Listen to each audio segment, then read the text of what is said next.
Hello.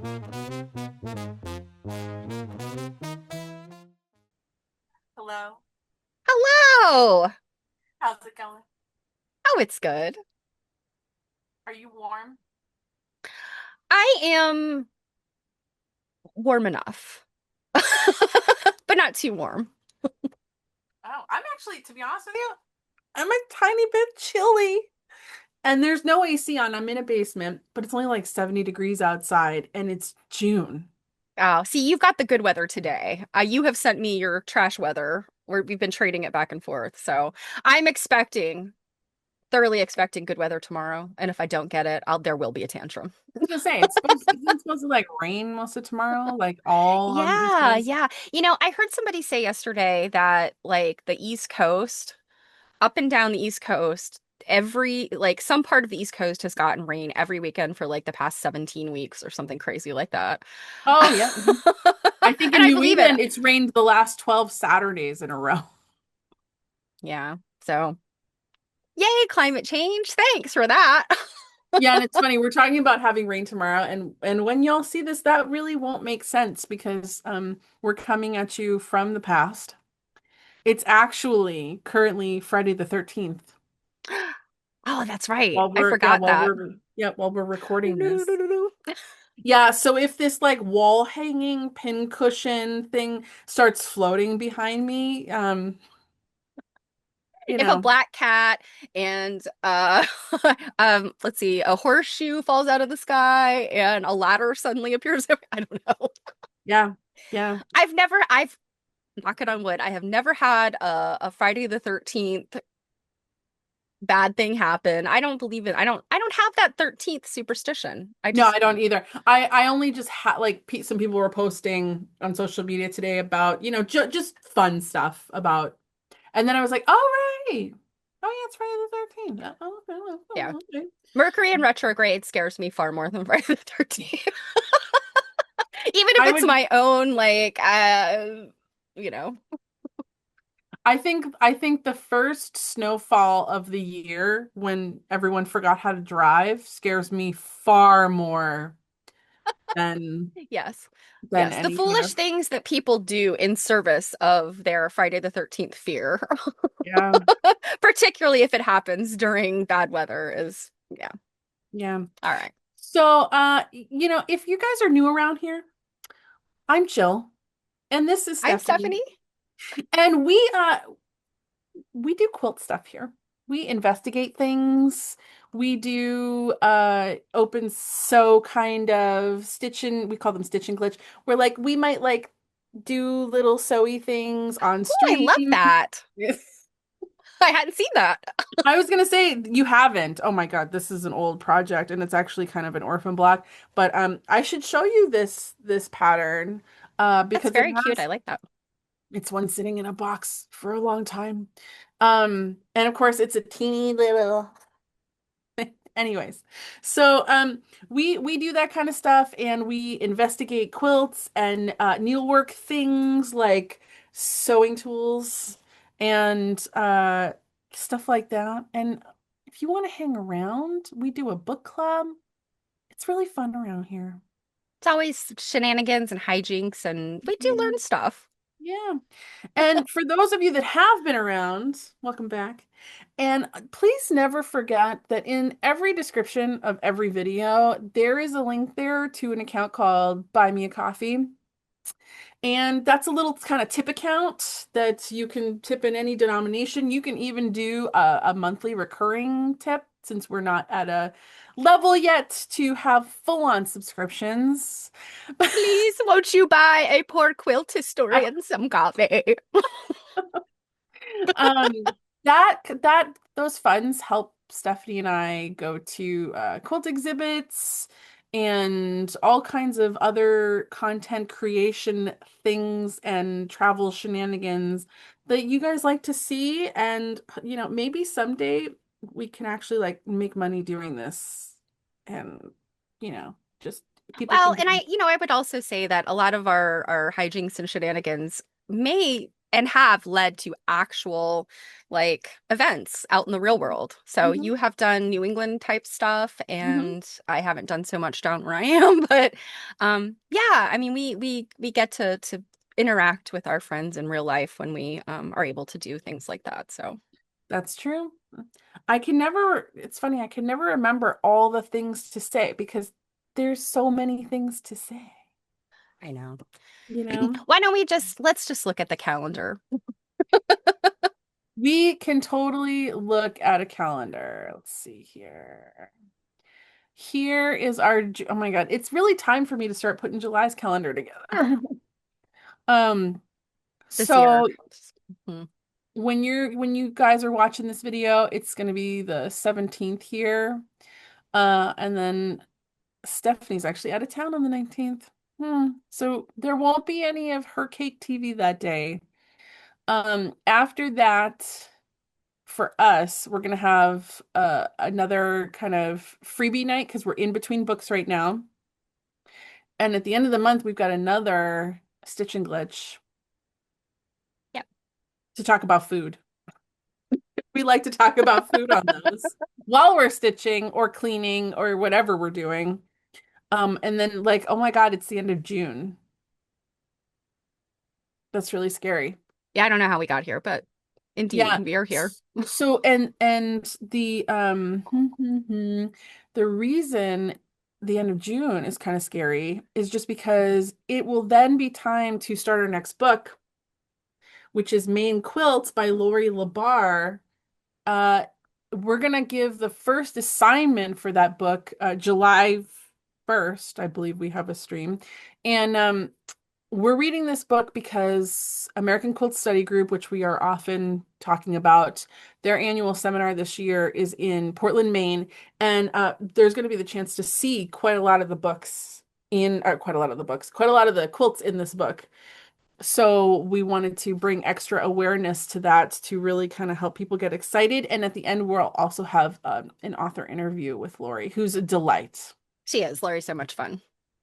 So our Amazon affiliate link. Lori doesn't sell these books herself. Our affiliate link will be in the description of this video. Get your hands on that book.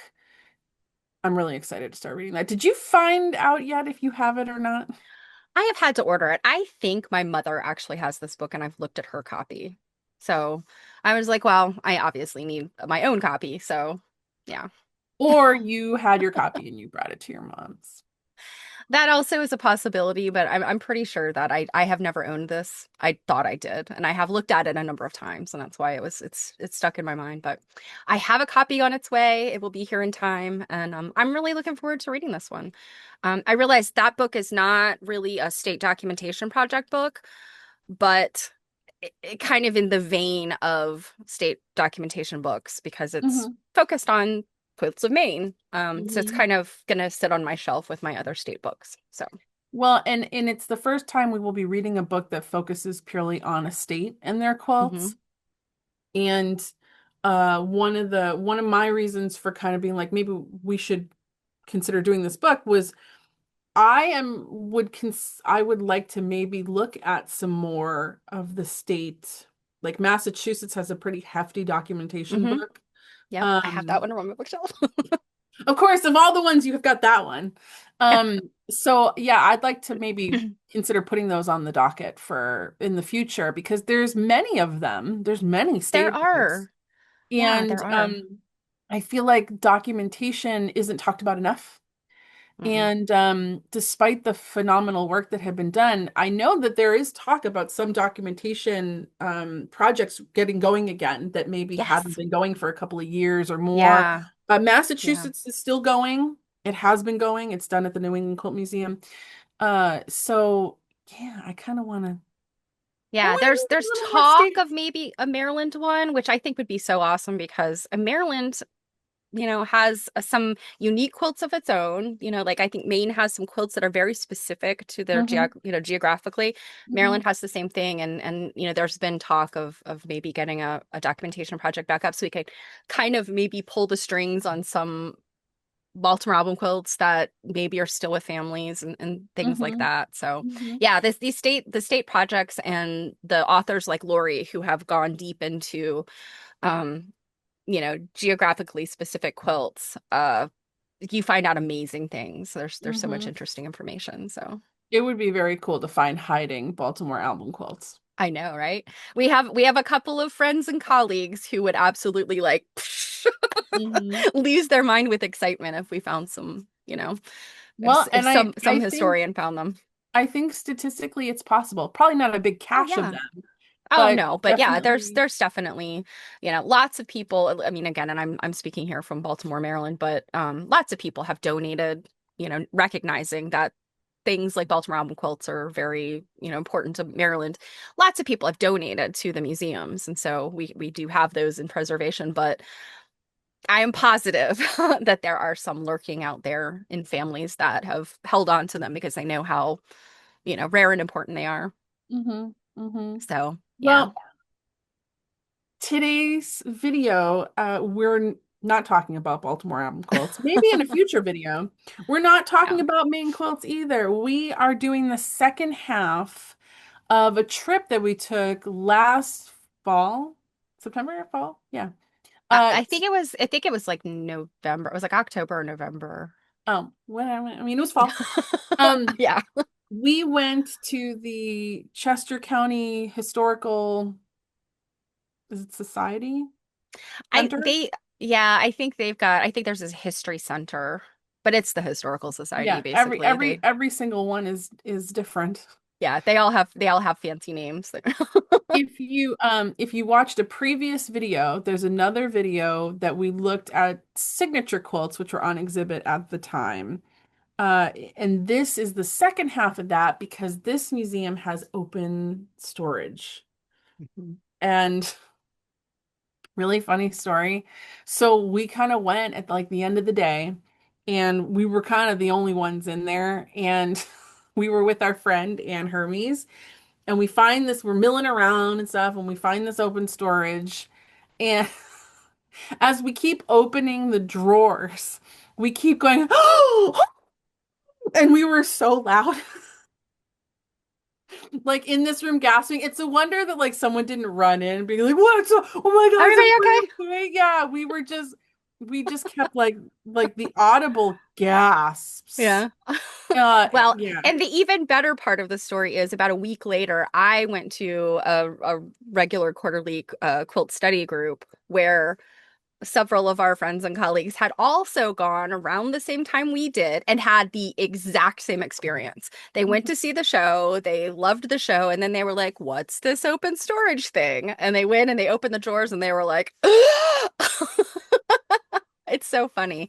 And my guess is that Chester County, they're used to that when nerds like Oh us yeah, come in like there. they hear Yeah. this like weird noise upstairs. They're like, oh, open storage. Yeah, some of those people are here again. I also like it was also kind of a I'm gonna say like a lesson, an example, I guess, of like I wish more museums did that. Hmm. Like I understand those containers are costly and you need a lot of space to Yeah. put them like Hmm. and stuff like that. But it's a great way to kind of get, more bang out of your collection because like obviously like it's not making you any money for the institution while it sits in storage and no one can see it. So like I would totally like that new Yeah. museum that is it the V&A has that's all open storage. Yes, I was getting ready to mention that. I saw a video of it the other day. Like, I think it was in my Facebook or my YouTube or something. I was scrolling through. And I'm like, well, wait a minute. What is this? Does this looks like the V&A has some open storage, but it to me, it looks like a mall. Like, Yeah, it's kind of. multi-levels. There's like escalators. Was there like, I swear I It's saw an like escalator. glass everywhere. Yes, it's like being in one of those big tower mall situations and you're just looking around and it's like all glass and you can see into these storage. And I would assume maybe even conservation areas and stuff that maybe I don't know for sure because I haven't looked into it extensively. But yes, how exciting for some of these museums and because they have so much really cool stuff and they just only have but so much exhibit space and time to put exhibits on. But Especially for those yeah. massive encyclopedic museums. Hmm. Because obviously they built a whole building just for Yeah. that. So I feel like Yeah. things like, the Met, the MFA, oh my God, can you imagine the Louvre doing that? Like, Yeah. All the Smithsonian museums, things like that. Yeah. yeah, I feel Good like we stuff. really should be investing more in our open storage to make it more accessible. And Yeah, that new we museum for should. the V&A, you can even request, like the layperson can request to see objects. I'm sure Ah! there's got to be some kind of protocol because just like Oh, I'm sure. Yeah. yeah, because like having like I don't know however many guests they have a day. I don't know, 5,000. I don't know, but having them all like request objects, it can't happen that way. Like Yeah, I would imagine, I mean, knowing nothing, I've never been to the V&A, but I would imagine their protocol's probably pretty similar to the Smithsonian. Like, you don't just go, hey, bring me the whatever. It's a pretty long process to request something. And then, at a time like now we're dealing here in the US with budget cuts, it might be even more difficult, like to get into the Smithsonian. Even smaller organizations, you have to work with a curator or, you know, with a collections manager to be able to see an Mhm. object, unless you like work for them. Mhm. You have to have some connections to be able to like get in like that. Otherwise, you have to go through like a request process. Well, Yeah, let's look let's see. I mean, let's let's stop look at talking some about this stuff. People are probably tired of storage. looking at us. Let's show the stuff. Yeah, let's look at some storage here. So the one bummer here is that obviously everything is behind glass, Yeah. plexiglass. So you're gonna see these, the glare here from the lights.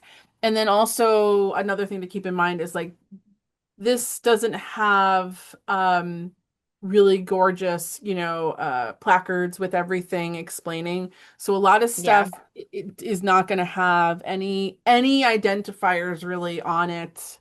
Yeah, they're Um, mostly I was looking at my pictures. They mostly look like accession numbers. Like that's Yeah, pretty yeah, much it's all just that like was a in there. little like label. So I didn't take time to take pictures of every little thing. Steph and I are going to be kind of comparing some photos here and we might switch over to something she has just to give more in-depth between pictures her and I took. But for the most part, we're just gonna oogle and not necessarily have super in-depth explanation for things. But I was gonna say, Steph, even if you have a card, we don't have to switch over. You could just read it to us if Hmm. you have Yeah, one. I don't know that when I've clicked through mine, I don't know that I have anything like, yeah, I don't know that I had any like really specific, Yeah, placard I know I have information. a Yeah. couple of them, but Yeah, I have a couple of things I think we took the same pictures, but anyway. mhm. So yeah, this one it's interesting to see something like quilts at different angles. I almost feel like there should be an exhibit called like, I don't know, the quilted angle because quilting looks so different. Because like, okay, Yeah. example, straight on right here looks totally different than like when you got it at like a 45-degree angle or something up Hmm. in here. And that's one reason why, or even like when you were looking at the opposite where, the lines are going in a different direction, it looks even different here. I find that really fascinating. Yeah, and I'm looking at my copy of this picture, and mine, for whatever reason, is turned around. I think it's probably just rotated, but Hmm. yeah, I feel like I'm looking kind of at the stitch lines, and yeah, I mean, I could match up kind of what you're seeing there, and it's hard for me to tell necessarily. I think that you've got like a double, like a not a channel, but like sort of a double line situation going on, and then Hmm. in another part you have what I think is a grid. Um, and I can see that in my copy. Oh yeah, the grid looks like it's Yeah, right your there. grid is there in yours. My picture of this is like a slightly shifted over, so yeah. Mhm. The reason I took this is I wanted to get in the applique of this piece because like having this so like circles, I think most people agree that applique circles are rough. Um, but to have these applique circles, they're just like these thin Yeah. little like tubies, like I, I I don't know. Like I don't even know what to say. I don't even know what to say. Like this like Yeah. compass like block is amazing. Yeah, I'm not going to say that making those little thin pieces is easy necessarily, but it's actually not as difficult as you think it is. Okay, shut up. It's difficult for me. Well, it's not a beginner's. It is not a beginner sport for sure, but there's some little tips and tricks to like being able to get that n tiny narrow, like it doesn't even make sense that you could get it that narrow. There's a little trick to it. Um anyway. Well, for me, I probably just went like look at how perfectly spaced this is. Hmm. Like forget it. There's no way Yeah, I mean, that I would be able to do it's that. really beautiful work on this quilt. And Yeah, then and it looking it at seemed like it was this quilt seems like it was in good condition. I'm guessing that they put it in this visible storage not because it's, in danger and can't be shown. I think they have it available just because it kind of matches up with some of the things we were looking at in hmm the exhibit itself. hmm yeah, this like the leaves on here. Um, I mean, it looks to me like they were probably using a template to cut them out, but they look lifelike to me. Yeah. Yeah, yeah, all of that little tiny, bumps and peaks and valleys of, I mean, that's advanced applique really to get that nice and neat and smooth. And hmm yeah, And then definitely the needlework on this quilt is top notch. and then of course the berries. I'm guessing this is probably a fugitive purple because they're pretty brown now. Yes, that's a good tip. My fabric dating studies of I've proven bad at this, but I have learned that when you see a brown and it would make more sense that it was a purple, it's probably a fugitive purple because they turn hmm brown. hmm Yeah. Yeah, this one was definitely so I think this was one of the first ones that we opened. And Hmm. man, what a first thing to open. Yeah, I know. Oh, and then mhm, So yes, I also have this picture. mhm. I And then think I we was pretty much just taking photos right behind you. yeah, so this is actually a really good example of the fact that you can see here that Hmm. there really aren't any like description placards. We just happen to know that these are like Hmm. little purses. Little pocket Yeah, clip. and a lot of these have these are called it's flame stitch. Hmm. And in a lot of cases, these were probably men, like, I don't want to say in a lot of cases, but in many cases, these are men's accessories, right? These were like, what we would call today like a billfold or a wallet. But You it know, was big because you could fit papers and things in there. I don't know enough about them to say whether or not they were used by men, but it looks like s- this almost looks like it says William. Yeah, it does. I think it says William. Yeah. Yeah, I think, and again, I'm not super knowledgeable about these, but all of the ones that I've seen out there, like I've read articles like specifically about one, and I think Piecework magazine has done like, they have the little needlepoint pattern to remake your own, reproduction. I feel like they always say that there were men's accessories that Hmm. women often made them for their significant other, their brother, their father, as gifts, and that's what they were. They were like a kind of a big billfold, and you could put money and papers and things, and it would just, Oh, go in your pocket. yeah, because Yeah, that one's William, and it's nice because some of these, this is 1760, what, seven maybe? older than our country. Yeah, or it's maybe I was gonna say maybe it's an eight. It Um, looks like a 62 to me, but or it could be 67 a or two. Yeah, there's stuff missing. Like there's definitely yeah. stuff missing. This one looks like it's seven. It's either 1762 or 1702. 1702, that is just absurd to me. Well, and look at the condition. I know, and that's the other thing about these is they are so, I mean, those are tiny little stitches that make up that needle point. Um, if you didn't know any better, you could almost look at it and think like a machine did it because they're very perfect. They're usually wool, I think. So it's amazing to me that they're not so moth-eaten, Mm. and Yeah, then also just, this is another 17 something. Yeah, yeah. But also the fact that if they were put into any kind of use, I mean, you can imagine anything that's got that sort of dense stitching rubbing against it would start to deteriorate the stitches. So this collection that they have there is really, really gorgeous collection and, Oh, there's a very old, 17 something. very good condition. This one looks like it's a 17 something. I've seen a few of these out in the wild. There's a 1776, and there's actually one that was at an estate sale that I went to that was not in phenomenal shape. It wasn't terrible. It was still in good enough shape that you could really tell what it was. I did try to go get it. I did get, that's actually the estate sale that I went to that I bought that lot of The Mocklin ware. Mocklean. Yeah, So these, if you see these out in the wild, these can go for a lot of money. There's another one that I saw at an antique show, and I inspected it for a friend that wanted me to look more closely at it, and it had some pretty decent damage. It was a fair amount of money. So that's your heads up that if yeah, you see this stuff and it's real and it's not a reproduction, and you grab it. If you yeah. can, if it's in a good deal, you get that.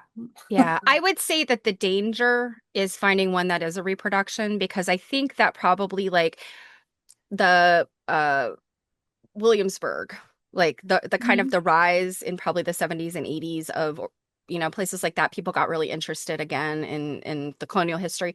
But that's what these are. These are a mark of colonial. I mean, you think about trends and fads. Mhm. This was a colonial era trend. These pocketbooks or whatever you want to call them, that flame Mhm. stitch stuff. Yeah, if it's not a reproduction, you are looking at something that's very old. Yeah, because like I will say like something like this, if I saw that out in the wild without getting close and examining and things like that, that could fool me. Hmm. Yeah. That this looked like I feel like this is something that would have been reproduced in the 1990s. Yeah, I could definitely see that. In fact, I think I could be wrong, but I feel like Williamsburg or Mount Vernon or one of those places did have reproduction patterns for this kind of stuff because they have these things in their collection as well. Mm-hmm. So Mm-hmm. they are quite lovely. Moving on. Oh, I did get a couple of close-ups apparently. Oh yeah, you can see the little tiny stitches, and that one looks like it has some moth damage along the bottom Now, of is it. this a tape? A woven tape? Um, it looks like it is to me. It appears to be a twill weave. Hmm. Oh yeah, So we can really get into this one. yeah, yeah. So what are we guessing? 1761? 61? 17 something one, and I think Yeah. 51 or 61. Yeah. Oh yeah, it could be 51. Is it frustrating? You want to just reach in there and just move it to Yeah, the I just want side. to be like, just move this over. I won't even use my hand. I'll use something else. I'll use a pencil. Just let me get in there. We are the kind of people the museum professionals are like, do not let those people touch stuff. But yeah, I guess like from the fold here, I mean, I'm not entirely sure, but this looks like some wear, from Yeah, me. I would say that is either insect damage. Well, I mean that also could just be wear and tear of like you can Hmm. imagine something with a folded edge and you're in and out of your coat Hmm. or whatever. Yeah. Hmm. Hmm. Hmm. Okay. What's next? More. I guess I took a close up of this one too. Oh, I didn't Yeah. actually see in the other one, I didn't see that it had like an LH or B, LB. Oh yeah. And Is that that one for is Lynn so Bassett? pretty. Oh, maybe. That one is so pretty. That one looks like it has never even been used, you know? It's in really good shape. It does have some wear like up here and Yeah. But that thing is, I mean, as of next year, 250 years. Oh, well, and I mean, you think it's dated 1776. The maker probably started in yeah, who knows? 1700. Hmm. But yeah, so as of next year, at least 250 years old on that item. So yeah, amazing to me. Oh, here's the other side of the, or actually, this is another case that had Yeah, more of them. I have a picture of this too. Yeah, so this one's 1774. Um, It must be rough to have all this stuff 1700. So you see like there's these ones have more wear on them. Um, this one up here from let's fold. This one's what like 1777 or 72. Hmm. Um, And I think that one up there has somebody, it has a name on it. Is it James or something MacGyver? I can't tell. Let's see if my picture has. Mercer? Oh yeah, it's Thomas Mercer. It looks like. It looks like Yeah, OMAS yeah, Mercer. Yeah. Mercer. And I'm wondering, and again, this is where my ignorance is gonna be apparent. The ones that have the ties, I wonder if those are maybe women's articles. Because Oh, hmm. I kind of can't see a man, especially like I'm conducting business. I'm gonna pull my billfold out for my paperwork. I can't see them being like, let me untie this. Men would be more like just a thing that would open up, whereas women might have other articles in there that are small and would need the extra security of the ties. I don't know. Yeah, These are all well, just and guesses. keep in mind where they're carrying them. Men are going to carry them in like a breast pocket, And women have them in the pocket, the in the under their pocket or a skirts. purse or Well, at something this like time, that. it would have been a pocket inside of their petticoats. They were not in the reticule era yet. That's early 1800s. Oh, see, I have not studied ridicule, so I didn't know that there was a Yeah. particular. I assumed as Yeah. long as there's been women, there's been bags to carry crap because they're Well, carrying but everyone else's crap. this is true. But no, so at this time period, your colonial era in the United States, they had the pockets, and the pockets were big. I mean, they were like handbag sized, but Hmm. they went under the petticoats. I mean, and I have pictures of pockets. I would assume you got pictures of the pockets Yeah, too. we've got pockets in here. Yeah, and so I mean, you could load those things up. Hmm. And yeah, but the reason that they went to the reticules in the early 1800s, and again, these are women of means. I would say women of a working class had the pockets much longer, but women of means, they went to that like classical looking dress, with the high empire waist, and it was a Hmm. a more like column-like silhouette. So Hmm. they couldn't have those big bulging pockets on the sides. It would mess up the silhouette. So that's when they went to the reticule, the little hand, on your Gotcha. wrist. When hips disappeared. Yes. Yeah, because if you had those pockets, it would ruin your silhouette, and you couldn't Hmm. have that. I kind of wonder if there's been any. I feel like maybe what's her name? Um, one of the dress historians that does deep dives. And Uh, she worked at Colonial Williamsburg, and she was involved in that shoe company. oh, Abby Cox, Yeah, who you're I talking wonder about. if Yeah. she's done a deep dive into like the history of the purse, because I'm just wondering, not to like digress too much, but there's been study about, the evolution of the corset into the modern day bra, and how Hmm. actually the corset was far more practical, holding up the weight of breasts from Yep. underneath instead of your shoulder. Yeah. It's the same with the pocket, obviously, like purse wise, right? If we consider an early pocket a purse type thing, it would make a lot more sense to carry the weight on your hip rather than your Hmm. shoulder. Yeah, it's the It's same. Well, I mean, with the corset or the bodice, I mean, yes, it did take the stress off your shoulders to kind of keep you all pulled in, but also it took the stress off of all those petticoats and skirts. Well, and I'm also thinking too of the stress off your back, especially Hmm. for larger breasted women. Hmm. Every time you see people post about being really big chested now, the first comments you always see is, "How's your back?" Yeah. And I saw, yes, I got when one you, of those ads on Facebook last night. yeah, when you compound the fact too that like we moved brassieres to take all that weight onto the shoulder, and then we added a purse onto that shoulder too. Like, I would, you know what, if it wasn't for like the heat and etc. and just kind of the not very useful for the activities I do, I would so go back to a skirt with a hip pockets, you know? because Because, I mean, it's yes, got pockets. certainly you can, of course, today buy skirts, dresses, pants, although women's pants pockets are ridiculous, they're Mhm. useless. Or you can, like I do, I've sewn pockets onto my own clothing just, to make them more useful. But Mhm. there's something to be said for those like old-fashioned under your skirt pockets because they were significantly big and you could fit a lot of stuff in there. So, all And they're so right, let's. cool. So this, I got a bunch of pictures of these cabinets. Um, Hmm.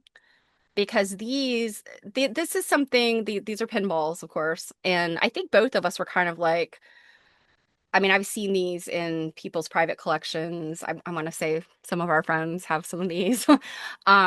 But I had never seen so many of them together, like out in the wild. And I'm assuming you also got pictures of these little needle points before they're made into the pinball. I have some pictures of that too. I don't know. We'll have to find out. So I've actually been with a friend when she bought one of these. It actually looked similar to this. I believe it was like dated 17 something. So it's not super common to find these out in the wild unless you're dealing with like you can find quite a few of them in like European auctions sometimes. I Oh, find like okay. here you don't see them as often in the wild, and if you do, they're a lot of money. Yeah, Um, I think just like the pockets, these are something that, I mean, because they're very old. mhm. And possibly just don't survive. And the really good ones are in museum collections like this. Yeah, and these are it makes me wonder like this particular um museum isn't huge. It's not like a bit, Yeah. and when I say that, I also mean in terms of like funds, okay? It's not a Met or an MFA that has these multi-million billion dollar endowments. Um, so there is part of me that's like, how did a small institution end up with so many? Unless somebody had a big collection. Yeah, and that was kind of my guess. I mean, I think about, and you remember, I can bring Dr. Dunton into any conversation. Dr. Dunton had multiple collections of things, not just like he actually did not have that many quilts. He only had a few quilts, but he collected multiple things throughout his life and he wanted to donate them to the local museums because they were not necessarily things that were like just massively important. Like I think that he had one thing that was kind of massively important, and that went to the Philadelphia Museum of Art. But Mhm. everything else was kind of like it was a worthwhile collection, but it wasn't necessarily something that should go to like to the Met, the V&A, those kind of things. So I think a lot of collectors, even though they're serious collectors, they would endow this stuff or gift this stuff to their local, um, because they know that they're going to take care of them just as well as the big boys. Um, but I think it would benefit, if this was somebody's collection, I think that it was probably in their mindset of that this benefits Chester County because they're a small organization and they would Yeah, have these kind of things in their. well, and the point I was going to make is to be looking Hmm. into your small organizations because the thing is Yeah. that somebody that might be studying things like this, maybe in their head, an organization like this wouldn't have the money to buy all of these like the big guys do. Um, but if you've got someone with a collection that's going to gift, like I couldn't believe that this kind of stuff was sitting in this museum. I it wouldn't be my first Hmm. place that I probably look. So it really is a lesson in like you should be looking everywhere. Yeah, Like yeah. And absolutely I think I've learned that not just from going and seeing these things, but also just from some of our friends who have written books and the amount of things they have found and you look at like the credit, and the photograph credits and their endnotes and things that reference these things and you're like, "Oh, you went to this small historical society or whatever and they had this amazing stuff." And it's like, well, I never would have thought of looking at a place like that. If I had my way, there'd be massive like national databases for like that you could just type in something like pinball and every pinball in every institution, would pop up. Like at least just telling you where that had Hmm. them. that you could look at their collection. Of course, some because I feel like sometimes, especially quilts, when we find out that these really small, like town historical societies that are open 4 days a week or 40 hours a week has some like amazing quilt in it. I never would have Hmm. known if it wasn't for a book or one of our friends that told us about it because they don't have the budget to let people know that Right, they yeah. have that stuff. So I really Well, and like, even some of the larger institutions. I just found out recently there was a quilt that I was very interested in Dunton's collection. And I had just kind of assumed it was when he took a picture of it. He didn't have, I mean, he had some info, but not a whole lot of info. And I just assumed the quilt probably just disappeared. Well, I mean, I've been thinking this for several years now, and then just doing things with our friend Pam Weeks with, the potholder quilts and her book.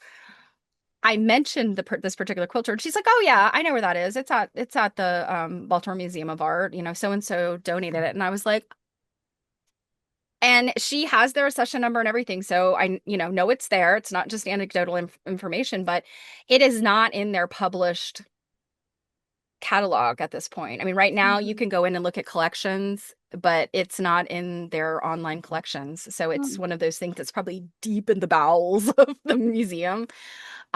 So yes, that idea of one day having this amazing database, I think it's possible.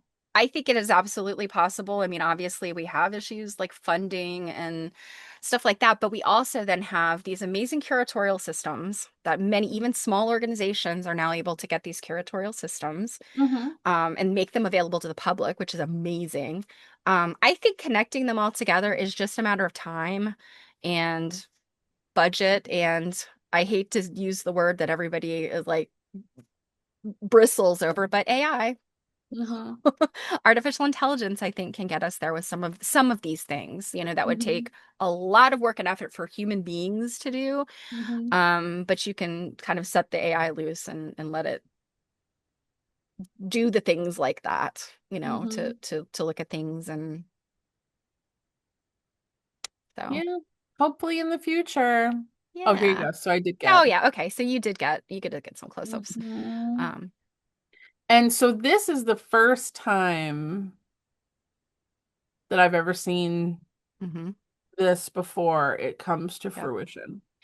And the picture of the one you have, it looks like strawberries and then that lattice work. To me, I'm assuming that would have been for a single pinball. They've done the needle point on this one piece of linen, and then that will be cut in half and made into the both sides of the pinball. Hmm. Excuse me. I'm actually not 100% on pinball construction. That would be a question for our friend Don Ronigan. Yeah. But I have a I don't see general why. idea of, yeah, I have a Yeah, general idea of how they did it. yeah, I don't see why you'd be wrong. The only other thing I could think of is if they like whatever it ends up being stuffed with, if they kept this excess and that's what the metal covers, if like they fold it in a particular way, but otherwise, then like my instinct would be to cut it in half too. Yeah, I suspect they cut it in half, maybe trim the corners some, and then it's Hmm. stretched over whatever the stuffing in the center is. It's more fabric, probably like sawdust or whatever. And Yeah, then, it's usually pretty hard. yeah, they stitch it all together. I would assume underneath that metal, and usually it's sterling silver or silver Hmm. plate, that metal band is the stitching that holds it all together. Hmm. This cross one is interesting with this like spidery looking thing in the middle. Hmm.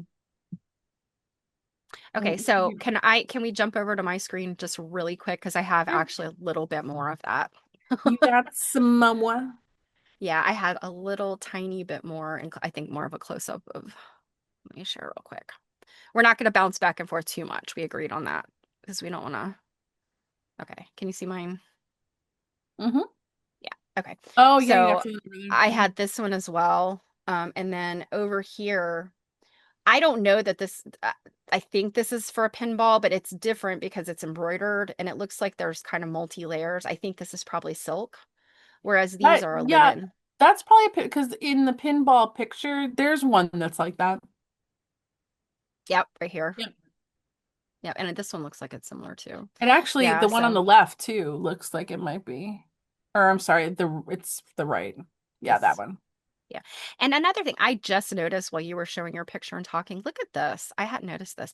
This pinball is on a little tiny clamp. Oh, see, I did not notice that either. I did notice if you move over one more, there's the one that's attached to a chatelaine. See the clip? Yes. And I think a lot of them in, well, because I think there's not just this group of them. There's a whole nother group of them that I don't know if I got pictures of or not, but I can look and see on the next slide. But yes, that chatteling clip, I noticed that on a bunch of them. And then there's I some that don't have anything. Yeah, I Um, did not because yeah, they often end up with, a sterling silver chain. okay. I definitely didn't notice the one with the clamp. And that is a tiny clamp.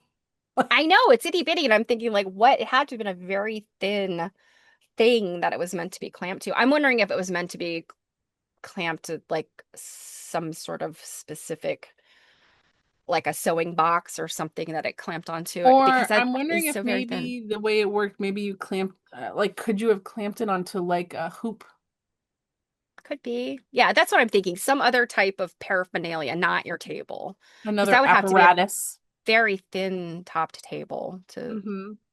yeah. Okay, Hmm. I'll stop sharing. Go back to you.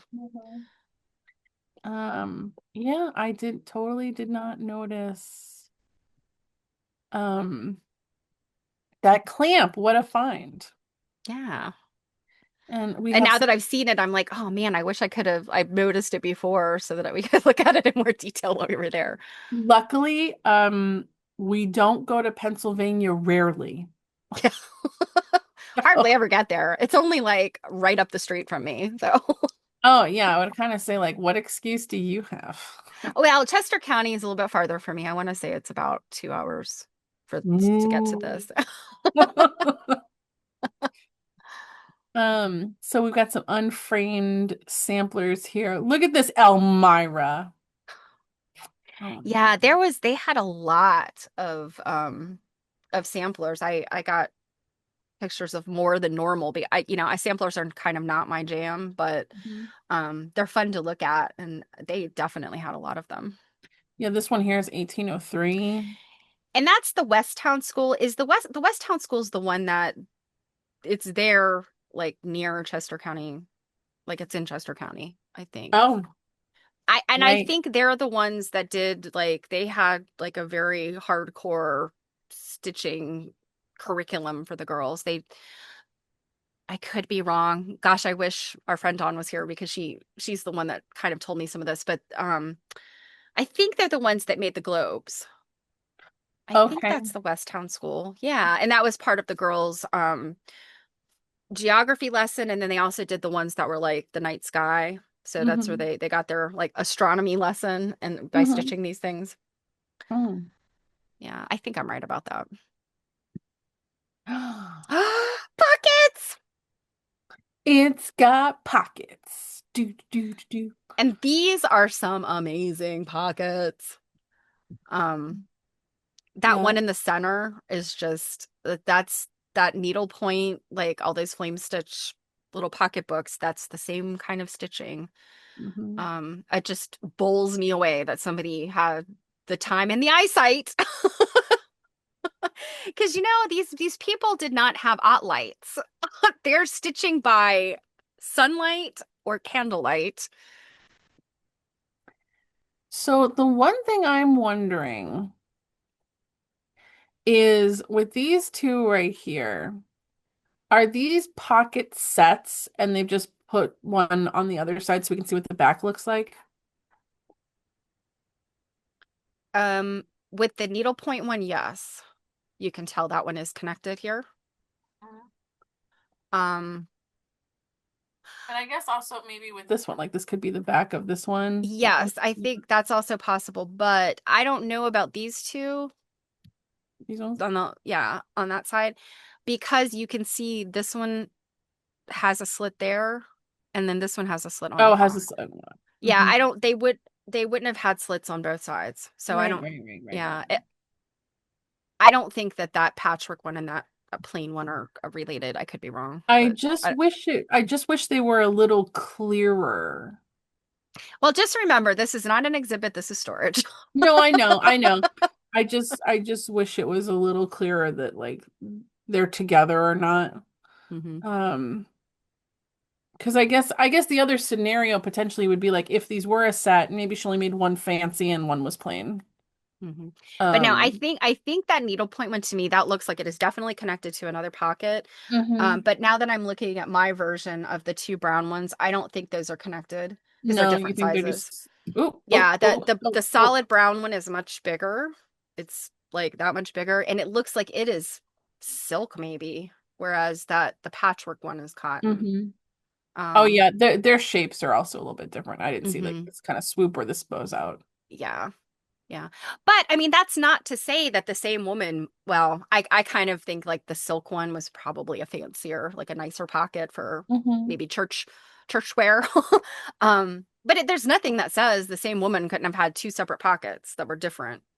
You Hmm. know, she would have tied one around so it hung on one side, tied the other one around and hung on the other side.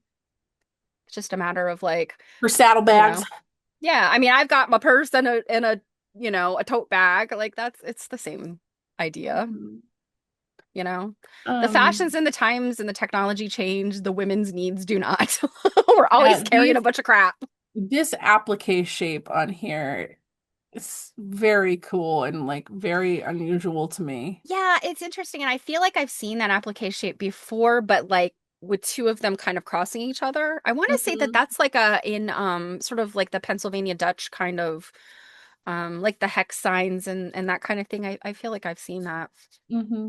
I was wondering, like, was this just like I just got these leftover ones. It'll look good here, or was it planned, or Yeah. it's one of those like, give me a diary that tells me why you did this. Yeah. And these are something that wouldn't necessarily be seen very much, Hmm. because they are under the skirt. So it is kind of like a pretty thing, or a nice looking thing really just for the wearer, Hmm. or their family. Because, it, even though it's beneath the skirts, in theory, it could be on top of a petticoat. So if you're at home, you're maybe not wearing all your fancy dress. You might just be wearing a petticoat as a skirt and your pockets kind of are there on the outside. So And more pockets. It's got they had a pop. lot of pockets. Yeah. Yeah, which I mean is so envious because I don't know about you, but I don't come across pockets all that often out in the wild. These No, ones are just more plain. I feel like some of the shows that we've been to, where there's antiques for sale and things, I have seen a few pockets, but they're usually few and far between. They're much plainer and they're outrageously expensive. And rightly so. These things are very old. And, if Hmm. they're in good condition, they're, because this is not something when you think about, some of the things that we use on a day-to-day basis, like like my Spanx. Nobody in the future, dear God, I hope nobody in the future historians are interested in my Spanx. Like this is how I look at this. This is a very utilitarian item, just like our like underwear for yourself or somebody else, wink, wink, that might see. You might have something fancy, but it's not, again, it's not like you're parading around showing this off. So it's just something that's so ubiquitous. I'm sure people of the time didn't think much about it. Hmm. And then we got some more just kind of random Yeah, I don't know needlework that I got a here. picture of this. Let me This see. is looks like a stitch covered book. Yeah. Oh, yeah, that's like a little, maybe like a little prayer book or something. Hmm. And then just this random piece of it's just kind of like crewel work. Yeah, I'm guessing that was probably some embroidery for or crewel work for upholstery. Hmm. Maybe like a chair back or maybe even a section of a valance or something. This was cool. So then it's like a Oh, map. I don't think I saw this at all. Oh no, it's a stamp. I'm sorry. So there's like words down here. You definitely saw everything. We were all there Yeah, but together I don't looking I at don't think I everything. took a picture of this, so it's not this isn't Yeah. jumping in my mind as Yeah, maybe it's like remembering it. association. Looks like it just keeps going along the bottom here. And it's like this kind of like this fanciful leaf kind of a design here. Yeah. So you think that's like fabric stamp, like they It made looks chintz, like that it kind looks of like stamp? a stamp, kind of like super faded. And this is the one drawback with open storage is like you're just asking a lot of questions because there's not Yeah. something really describing it. But the quilting on it was really pretty, so and it was just kind of odd. When I first opened it, I thought it was like a map, like drawn Yeah, out. it kind of does look like that from a distance. Like, what am I looking at here? Mm-hmm. Yeah. Mm-hmm. Interesting. Yeah, I'm I completely blanking on this. Yeah, I don't. Well, it's not like there would have been something we read anyways. Hmm. Like it would have just been an ascension number. Um, but I'm wondering, like, I don't know, maybe is it a petticoat? Like, is it a Oh, yeah. quilt? Luckily, maybe one of our friends will be watching and we'll know more about this particular item. Yeah. I took Mm-hmm. pictures of this. This one like really fascinated me. Mm-hmm. Um, because I guess did we determine kind of, I mean, it's like a blanket maybe. I mean, it's a rug. Like I'm not exactly certain what it is. I think isn't this one like all wool? Yes. Mm-hmm. But I'm trying to remember, like I have pictures of it. Let me see if I can zoom in on my pictures. And I have something that I don't think you took a picture of that was in between. Um, so yeah, so it's wool, but it's got like it kind of has quilting stitches there here Yeah, along yeah. through there. Mm-hmm. And the rest of it looks like applique, but almost like in I don't want to say intarsia, although I don't know. So like those flowers at the bottom. Mm-hmm. I have seen wool things like this where it's like a literally like a thick like wool felt almost the way that I think it's the calendaring process. They put the heat, it's heat and pressure to make the wool kind of felty. Mm-hmm. And it would have been for like suits and things. And so and Tarsha's that idea of like you'd cut the shapes out of the wool square and then you'd cut shapes to go in, like inlay kind of. Mm-hmm. Mm-hmm. I'm not sure if that's what's happening in those floral blocks there at the bottom. Mm-hmm. Yeah, I can't quite tell what's happening, but that kind of reddish, that rusty reddish, that's surrounding the blocks down below. Yeah, Oh, it's like a this. rusty, yeah, it's like a rusty reddish kind of thread and it's surrounding the blocks and things. I think whatever this is, I think it's quite old. Mm-hmm. Um yeah, I was really bummed. I mean, this is one of the things again about it's just storage, so they don't have a lot, they don't have the curatorial information about it. I really wish we could have gotten information on this thing because it was really interesting. Mm-hmm. Yeah. Um, there was just like so much detail that went into this. Did you say you did have another picture of this or you don't? I do have pictures of it. I think they're not any better than yours though. Oh, so you didn't get like anything different or No, it's all the same as what you got. But I did get something in between this and your previous picture that I don't know that you took pictures of. of a different case? So, mhm. Oh, well, Did that you won't before we switch matter. Well, before we switch over, did you get pictures of the blouses, the tops? I don't know. But I was just gonna say, if it's in between, no one will know that, so we can go to that at the end. This is true. This is Yeah, true. they're I'm not just trying labeled. to remember like, you know, what we saw when we saw it. Yeah, I don't remember if I got that or not. Oh, I did. Okay, I did get this corner over here. I really wish we could see this out, because like this Hmm. piece here is Yeah, it interesting. definitely had some really interesting like Oh, shapes and you things can on see the it. No? stitching much better on this one. Hmm. So it almost kind of what do you think's going on with these white bits in here? Do you think that's just wear? Do you think like I that thread was like coated, or is it like a I cording or like a I'm not sure. That's the thing. In looking at it, it's pouching? really hard to tell. Like, yes, it here. that kind of dark, I think it's like a navy blue that's kind of coming down into the zigzag. There's that red down there. To me, that looks like it's couched, like that rusty reddish colored like outline is couched with a white Mm-hmm. thread. That's what it Mm-hmm. looks like to me, but that is not necessarily consistent in looking at the other places. So it's like, did they use, is it all couched, but they use different colors of thread? I don't know. This is one of those ones where I think even out of the case, it would be kind of hard to tell if you couldn't like touch it. I think that's one I of my biggest frustrations at museums. It's like, oh, I just want to touch the thing and like, Well, I really want to take a like a magnifying glass because the yes, other thing like I'm one of wondering those too is little, like, what if it was couched, right, in a reddish thread or something, and it just it was fugitive, like the color came out, yeah, or is this yeah. repair? Was this like That was also attempting a something I thought of as repair? some kind of repair, but it also doesn't really look like a repair either. But then you got down here, right, where that Hmm. white is going Yeah, it's horizontal. almost like it's a running stitch. Yeah, I don't know. That's why this thing confounded me. Because I really couldn't quite figure out the construction, like, what we were seeing is this all like just embellishment, or are some of like these red stitches, is this structural? Like, is this literally like holding the wool pieces together? Because it's definitely wool. Hmm.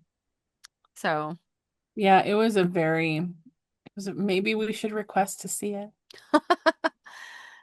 yeah, but it's got definitely got that sort of Pennsylvania Dutch kind of decorative, like especially that vase with the tulips. That is very like you see like a imagery like that in like those really detailed Proctor print, pieces. Did we ever try and see if their collection was searchable? I think I did. I think I did look. Um Okay. and there in the museum, you could like use QR codes and get into a lot of curatorial information. Like it would let you right into their system. Oh, like in the exhibit. Hmm. They had Yeah, QR codes and I everywhere. think I have some of those QR codes actually when I took pictures. But yeah, I don't remember that you could like go to their website and like choose collections and then look the way you can with some other museums. Because I feel like they should definitely do that with the open storage, like have a QR code that you can. Yeah, that would be really neat. And that wouldn't be too difficult to do. Um, Here, oh, this was pretty.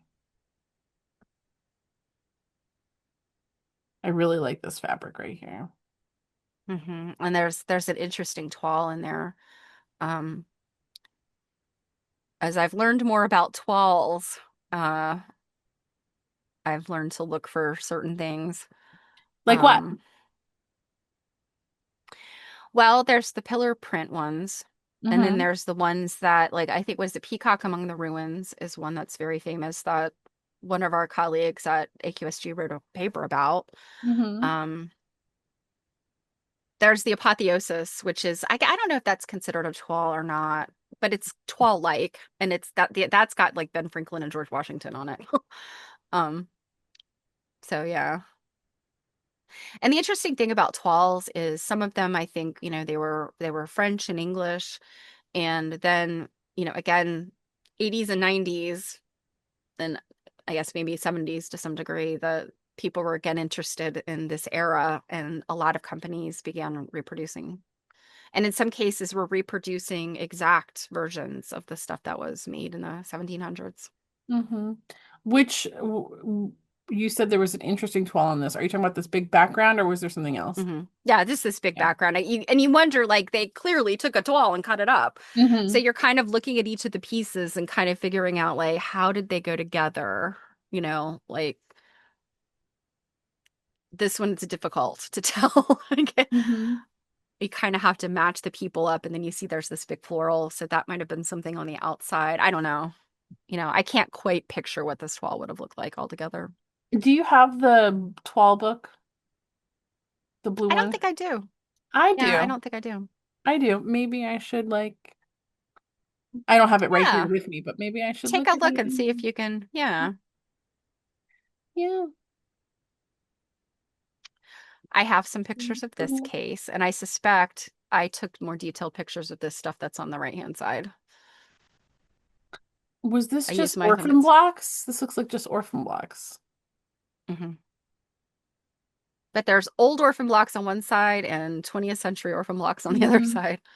Yeah, because we've got some signatures and we love stars, apparently. hmm And this one looks like those stars probably were all meant to be, or at least a couple of them were meant to be the same quilt. And Maybe. that's something I think that's come up a few times in conversations about signature quilts, like when you find these loose blocks Hmm. and it's not enough to make a whole quilt, it's only like a handful and you're kind of like, why didn't these make the quilt? Yeah, Or well, did they get started and these were all they ever got? Or did they get so many that they had to leave some out? this one looks like it was taken out of a quilt because there's like this like stitching here. Yeah. Well, you know, when you decide we aren't friends anymore, I'm going to take your signature out of my quilt. That's true. You Like cannot it's tell like it's me. like I'm gonna Regina George this quilt and cut this thing out. You cannot tell me that somewhere along the line there wasn't somebody that did something like that. Sure. Like, I hate you so much. I'm going to cut you right out of this quilt. Yeah, I bet. Did you say you had more of this particular case? Yeah, I have the 20th century stuff. Okay, So yeah, we can come back to it. no, let's go ahead because I've got moving on would be the other thing. You can show your other thing too while you're at All it. right, yeah, I will do that.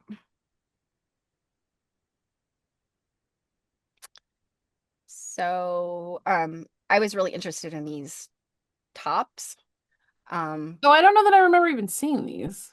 yeah, so this unfortunately got the giant glare. There was the light right above it, but you can see how these little jacket like tops were Hmm. made. They had like they literally just would have had like a drawstring around the top to bring, the neck in, and then there's a little tie here on the front.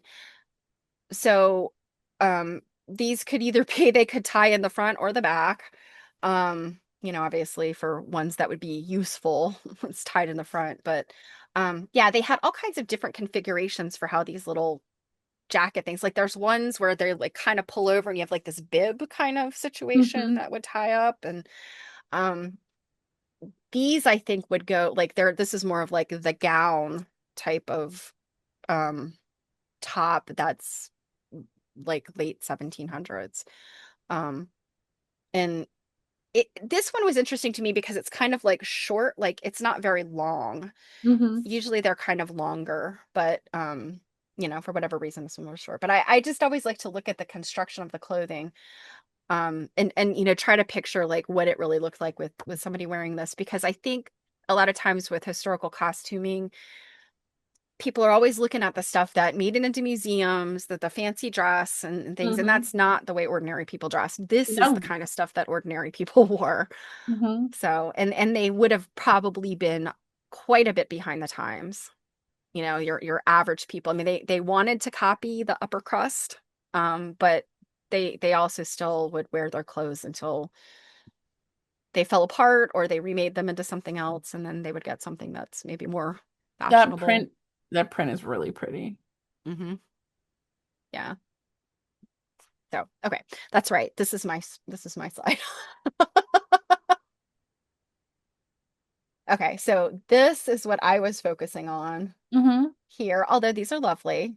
I was really looking at this, and this I think is probably a little doll quilt.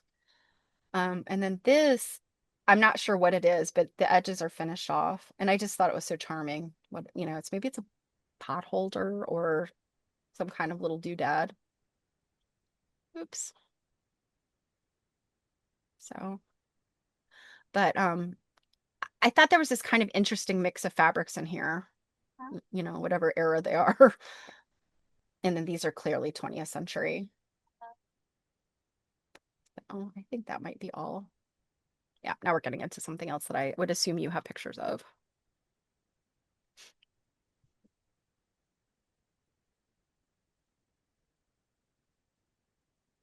Oh,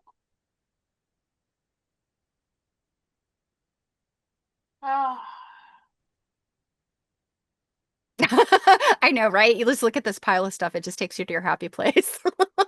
I love orphan blocks.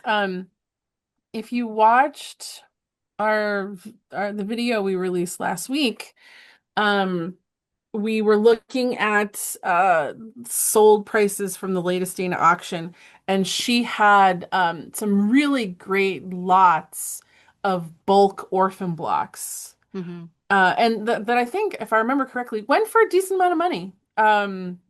And like, there's just, I don't know, there's just so much to be said for orphan blocks. Then the cool thing is like, there's just this like seemingly never-ending supply of orphan blocks. Because if there's one thing Yeah. quilters do is make blocks that don't do anything. They don't end up in Yeah, anybody. They made too you know, many. well, and that's the thing. I often kind of ask the question in my mind, like, why did this never make it into a quilt? And Mhm. I think there are times when clearly the block was not well. And it was like, this will not fit into a quilt because it's did not turn out nice and flat with points matching up. And Mhm. then sometimes it's like what I'm guessing probably with the signature quilts sometimes is farmed it out and ended up with too many signatures, Yep. and they had to be like, okay, this person's not that much of a friend. I'll leave them out. And then I think other times, I mean, what I've discovered, and I had never given a whole lot of thought to it, but like at this time period, paper was still at a premium. Paper was not like they did not have gobs of scrap paper and new paper like we have. So they would not maybe necessarily have drawn out a quilt pattern. They may have just made extras for them, either for themselves to work out a pattern or to give to a friend as this is the pattern of my quilt. Yeah, I have a whole I don't know, shoebox, whatever, of orphan blocks that happened because maybe I was testing something out. Yeah. I didn't really like how the colors came out. Maybe it's not just, maybe I screwed up something and the size is wrong and too wrong to trim. So you know how sometimes if you Yeah. trim a block, it doesn't look anything like it's supposed to now. So yeah, I have a whole Yeah, thing I just do of too. orphan blocks. And I guess in this moment in my brain, eventually I'll make a quilt of nothing but orphan Orphan blocks. blocks, yeah. I could see that happening in my with my stash of blocks too. And I think there's sometimes like I just get excited and think, "Oh, I want to make that quilt." And I'll make one block and go, "I cannot imagine myself making like another 25 of these or whatever." Hmm. And then it just becomes this oh, gorgeous orphan block that will never join its family because I don't have enough energy and time. Yep. Yep, that's what I picture. But yeah, just having they also have quite a collection of like red fabric, like turkey Yes, and if I red. remember correctly, there were blocks in the show that we went to, the exhibit of the quilts, where there was literally a placard in there that said, "Go look at the flat storage because some of those fabrics are in the storage too because they had so much Hmm. of it. Whoever donated it had this like big chunk of these fabrics." Yeah, because while we've got people collecting, ooh, don't do that. While we got people collecting quilts and stuff, we also have people that just collect blocks and fabric. Mhm. Yep, here's more.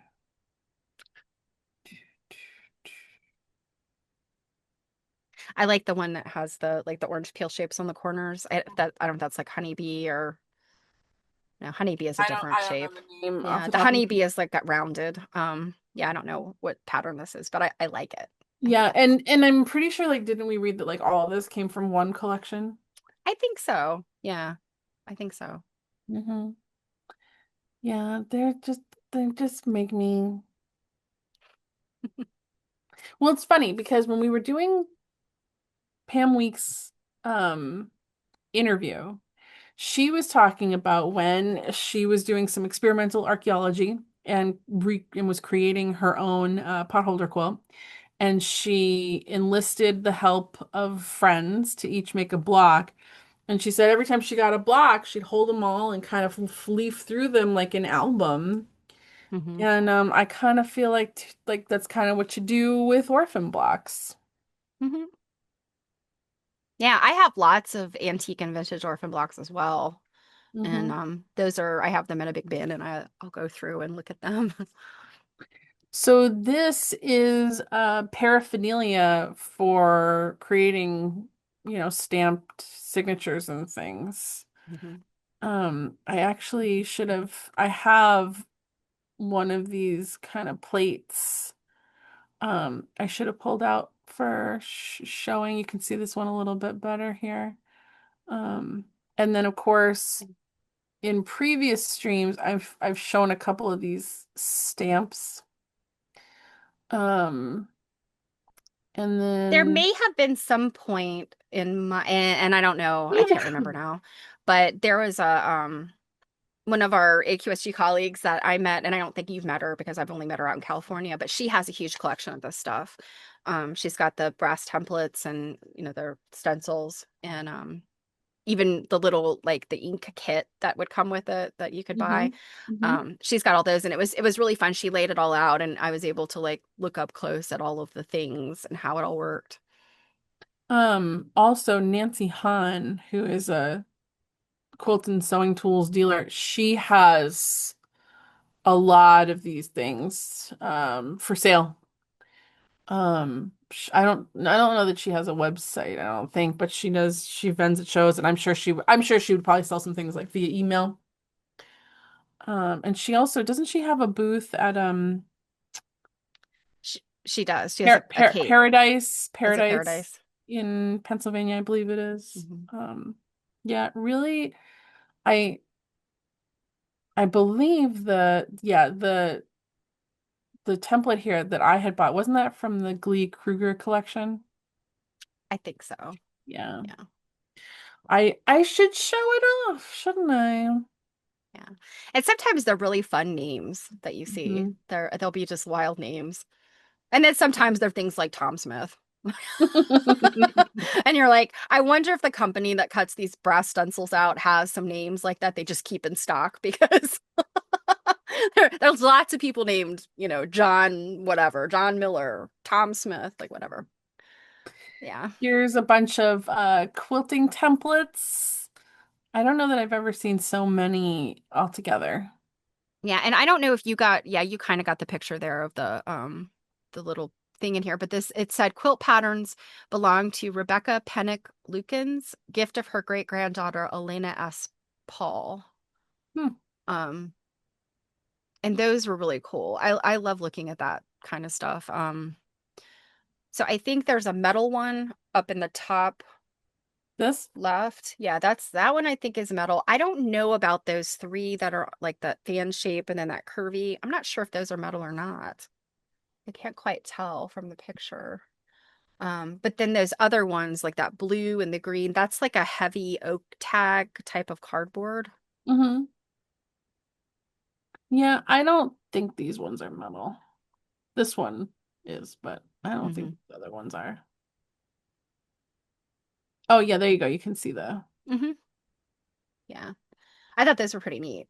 hmm Because that's stuff that just, it might last within a needleworker's, supplies, but when that person passes away and maybe their needlework supplies are, plundered or given away or sold or whatever, stuff like this, I think people are like, this is just paper stuff. We'll just throw it Yeah, away. yeah, it wouldn't be of a significance to them. Yeah, it's not. Yeah, unless this stuff was, the things were going to another quilter who you would either be like, oh, I want to save those templates to make my own, or I want to save these templates just by virtue of the fact that, there's some historical value here. So I feel like this stuff is fairly rare.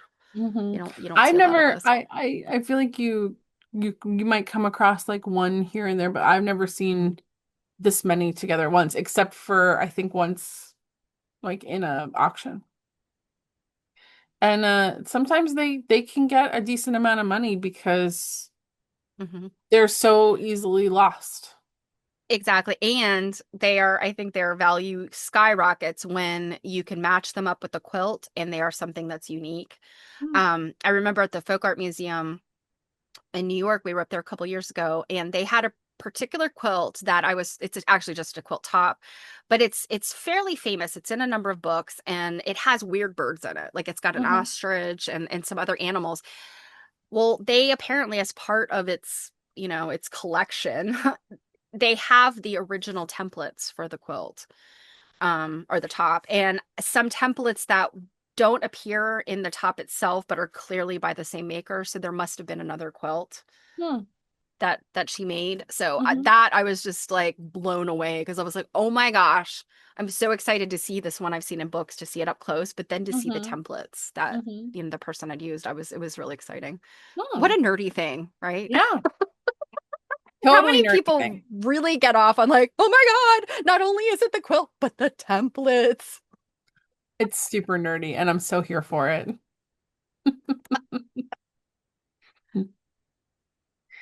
And now we get into Yes, sewing the sewing rolls. There rolls. were Yep. so many of these. And then, of course, we've got, I'm sure there's a billfold that's matching this one. And then this Mhm. one actually looks like it matches one of those pinballs that we Oh saw. yeah, the embroidered on silk. Yep. This one kind of looks like it matches a pinball. Um, and people definitely had, kind of matching accessories. Here's one. I have one just like this. These are channels that you would pull Mhm. your like floss up through so that it stays nice and neat.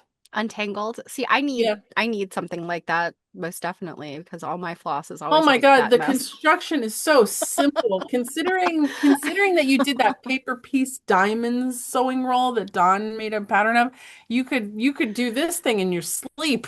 Like, Yeah, but oh, here's one right here. They have an example right here of one that has the pulled up floss through a in it. Yeah. channel. Hmm. Yep. Yeah. Sewing rolls are so delightful little like I've never seen Yeah, one of these. that one's really fun with the little, yeah, it's like a little bag with a probably a Mhm. needle case on the end of it. Yeah, and all these like little these are all like leather ones and I have quite a few like I've one or two like this. Hmm. And that Um, one with the green, I hmm. have a close-up picture of that. The little needle pages there in the Hmm. center have this like really beautiful little scalloped handwork around it. Um, it was like really good condition. Do I have? Yeah, here's a close up of all these little teeny. Look at the little Oh teeny my gosh. leaves. Itty bitty little stitches, Yeah. you know? And I think, I just think of like all of our modern conveniences that we have of like, of being able to transfer patterns easily. And they just did not have that technology, yet they still created these intricate, beautiful things. Mm-hmm. It's funny when I think about it. We stayed in this room looking at this stuff just as long as we were looking at the quilts because like this is a whole nother drawer. Like you see all these Yeah, drawers here? I did not to disparage the quilts, but I almost feel like this was even better than the quilts. Like, Yeah, we literally just stood there and opened every single drawer. yeah. And there were a couple drawers, I guess, like towards the bottom, they didn't have anything in them yet, or they Hmm. just didn't have anything in them. And I was like, oh, I was getting greedy, you know? Yeah, like I really love all the fabrics and stuff in these ones. I recently spent a lot of money in an auction and it had some sewing rolls in it that were cute. So I got pictures of the two tiny ones, and I actually have a picture of like pointing to the blue one with my finger. Those are very small. They Hmm. are like little, and I would say that blue one is probably, I think it has like a little pocket, and I think that would be big enough for like probably literally your thimble or maybe a tiny spool of thread, but more than likely your thimble. And then it has the channels there for, to put your threads, your floss through. I And wonder then if that little I pocket, can't because it's remember so the small, top. would be for tiny needle packs. Could be, but I think at the top, I want to say it looks like there might be something under there. Yeah, that might be like a little needle page. I'm not sure. I don't All right, well remember, let's and let's it's look hard at to yours see in then my if you got picture. if you got closer up. Yeah, I don't know if it's any easier to see in my picture, but so wait a minute. Let me see first. Okay, so I'm gonna go back through my Hmm. pictures because oops, and I have some stuff that you did not take pictures of. Um, yeah, I took some of these. So there's that green Hmm. one Hmm. that and I these are usually like a wool flannel kind of stuff. But I mean, look at that. That beautiful like satin stitch. And then I think the way you do that is you do the stitch and then you clip around it, to make the scallops. Like it's crazy. Mm-hmm. Um, that was just another close up. I don't know, you did I don't know if you got close ups of these. These were kind Nope. of like little needle books. Mm-hmm. There were interesting shapes. Okay, here's the little ones. So to me, that looks like a little flap. And look, it's got a little embroidered initial on it. But yeah, that looks like a little flap to me. And then this is like a little Well, pocket. I'm guessing that rolls up and that A goes Hmm. over the whole thing. Right, yeah. But I'm thinking maybe that there is some kind of needle situation under there, and then that this would be for thimble. I don't know. I mean, again, this is just my guesses. Um, and then this little one, Mm-hmm. I think that might be a needle book at the end, maybe, or maybe it's just like a little like kind of way to keep it flat to roll it up. Mm-hmm. But I mean, yeah, they were tiny, and I think is the next one the picture of yes. There's my gnarly looking finger. Like, but did you notice? I just noticed this. Look at this fabric here. This is November and December. What do you make of that? I don't know. It almost kind of looks like it's like meant to look like the Declaration of Independence. Like Yeah, I don't know what that is. It looks like it's printed. That doesn't look like some kind of inking, but it's like a whole bunch of writing. I wonder if that's actually, one of those scenarios where we think it's a stamp and it's really someone's like insane handwork. Yeah, but like, what would its purpose be on the? I mean, is it maybe some recycled or upcycled something? I don't know. This is Maybe. so interesting. I had not noticed this when we were there, but just, that stood out I to guess we're me. gonna have to go back and try to read it. We gotta go I back guess so. with magnifying glasses. And I also remember seeing this little jobber Hmm. here. That's probably a needle book too. Hmm.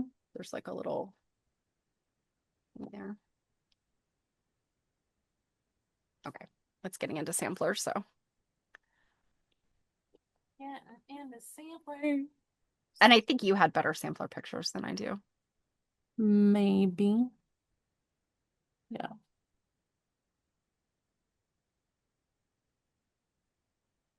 Yeah, more. Oh my God, I love the edge treatment on here. This border. It's really, really, really pretty. Yeah. You know what? It's funny on that particular one, that blue, Hmm. that seems to have survived just fine. The stuff in the Hmm. middle, not so much. Yeah. Yeah. And then let's see.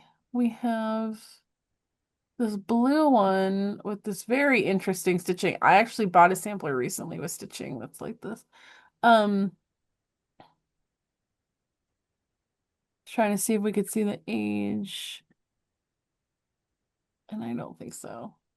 Because Stephanie and Yeah, I I are don't even always, know. Do you even see the name of the girl who made that? It says her parents are Hezekiah and Esther Linton, but I'm I don't, guessing she's, I don't know, this Mae, May, or is that a C? yeah, I'm not sure.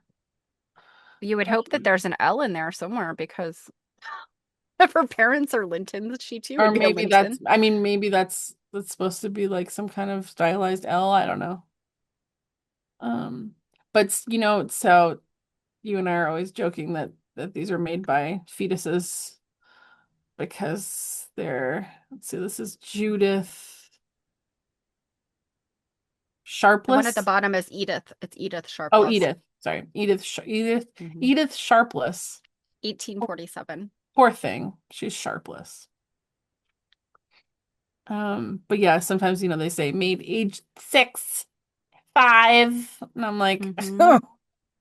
I wasn't Yeah, even guessing myself. I looked at something the other day and I'm trying to think, was it on my stream or was it you and I? And it was like the little girl was like pieced, she's 6 years old and she pieced these blocks, and she was doing it after her job in the factory or something. I can't remember. I'm making all that up, but seriously, I was like, it's a 6-year old, and she's already pieced 25 of these blocks, and she can't wait to finish the quilt before she goes on to first grade or whatever.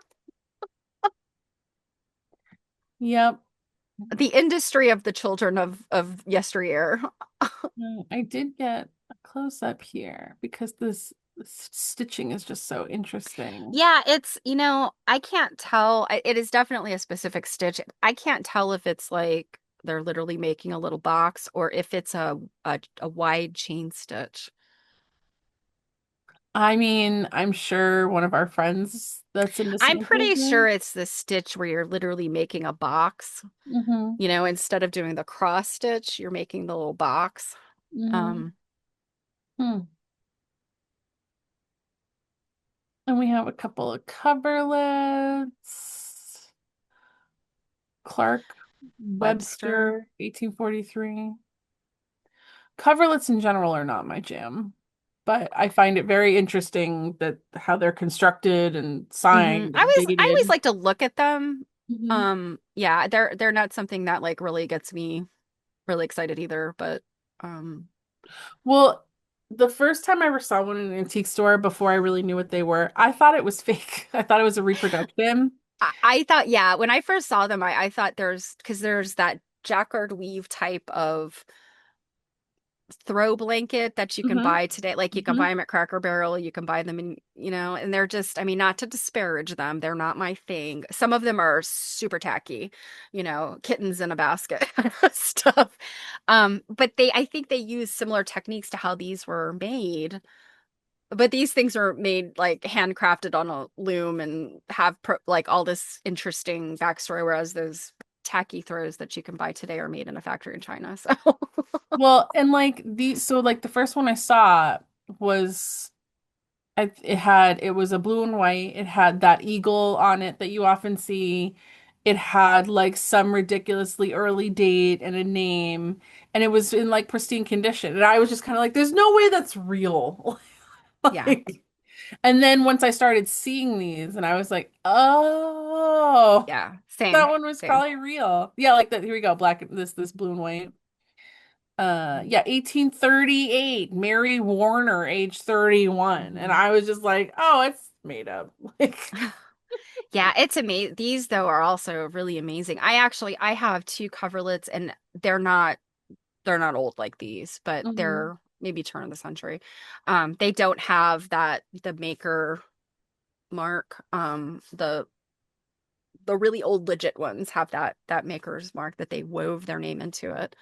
I mean, to me, we sit there and we talk about the stitching and how like insanely tiny the stitching, but like this kind of stuff they did on a loom. mhm. And I mean, I have no words. It's just amazing to me that however they did this. I don't know. I can't explain it because I've not dug into it deeply. Well, and this is another scenario for people that could be out shopping at flea markets. If you find one of these in good condition for next to nothing, you get that bad boy. It's not they're not my jam, but I'll tell you if I found one, really at the right Hmm. price, you know damn well I'd pick it up. Here is a really gorgeous sampler, and this one actually has like a little Little heart. attribution here. Yeah, 1842 Lydia Ann Hoops, and it was very, very, very fine, like Oh, I pristine. remember this one now. Yes, that is on whatever it's a linen, I think. Or maybe it's silk. I don't know, but that background, Hmm. whatever that fabric is, it's like gossamer weave. It's a very, very fine weave. I remember that. Hmm. Our friend Anne might have even said something about it. So this one, It's- is this right? Am I reading this right? She's aged 67 years, 4 months. No.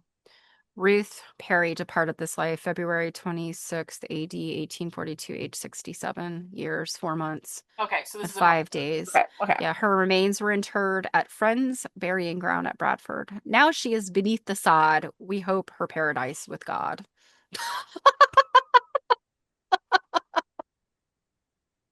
So this is a memorial piece. Right. I mean, it's for me not reading the whole thing. Yeah. Their memorials back in the day were very like, I mean, it could be worse. It could be made with hair. yeah, you're dead and gone. You're under the ground. Hope you're with God. Good luck. They had a totally different relationship with death back in the day because people died young and Hey, yeah, and this one does not include a photograph of the newly deceased. Um, Here's another one with a willow. Susan yeah, that's Amy a Price, her work. Look at this bow. mhm. I, I would suspect that's got to be a mourning piece as well because of Yeah. the It's got like yeah. an urn. Yeah, it's got like an urn here. And Yeah, then this typically the willows are going to be a sign of mourning. hmm They And loved the this willow. one is like C or E price, so maybe like for like a husband or Father or brother, yeah. And that is also done on that really fine, whatever that hmm backing material is, like a silk gauze or a linen gauze. Yeah, a lot of these samplers actually had kind of some attribution cards with them. So this one's 1800.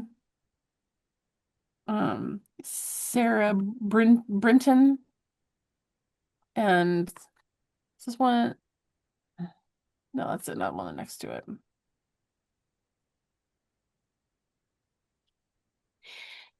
And these, I think there's a few of these. There was another one. I took pictures of it because it was last a friend of mine's last name. Um, these are great because this is genealogy. This is a perfect example of why needlework is important as like a historical document is that not only I mean you can marvel over the technique and the workmanship and the materials, but also you've got names and dates here. And this is sometimes the only place that these women's names were written down. So then I'm guessing if you were looking for a Sarah Brinton and right, it's Sarah, right? And Yeah. you were looking up in genealogy and it pulled up 20 Sarah Brintons in the area, you'd be narrowing this down by matching all of these other names with that one person. Yeah, that's one method. The other thing is like so Mary and Samuel, like let's just assume maybe they were her parents. I'm probably not, but my guess is this could be like a bunch of siblings. I mean there's a bunch of different ideas here, but imagine that just will say Samuel and Mary were married. Um, you may never see Mary's name written down. You may see it as Mrs. Samuel Brinton, And then and that's all she's known as. this one, Sarah completed this in the seventh year of her age. I don't know that I could name all of, like all my relatives at 7. Like, Aunt so and so. I didn't know that she was my grandfather's niece. hmm I thought she was my grandmother's sister. hmm this was another, Yeah, this is like kind of a thread painting yeah, this was just beautiful, but situation. another like mourning scenario Hmm. where it's depicting, I'm assuming probably the maker, like Yeah, um the at a tombstone of somebody yeah. important. But yeah, it was so gorgeous. It looks like paint. Like it's just like Yeah, and that I think this one, I think some of that is some yeah, type like of this paint background looks or, like paint, but hmm. no, but like the whole thing looked painted. Oh yeah, so this was a whole thing on morning samplers here. Um, Yeah, unlike the genealogical samplers that identify family members, both living and deceased, mourning embroideries are usually focused on an individual. This type of memorial is reflected of the era. When George Washington died in 1799, the nation created a wide variety of memorials for this national hero. This memorial trend was typical of the view of death in the 1700s and early 1800s. People closely observed the life cycles of loved ones, with birth and death taking place at home.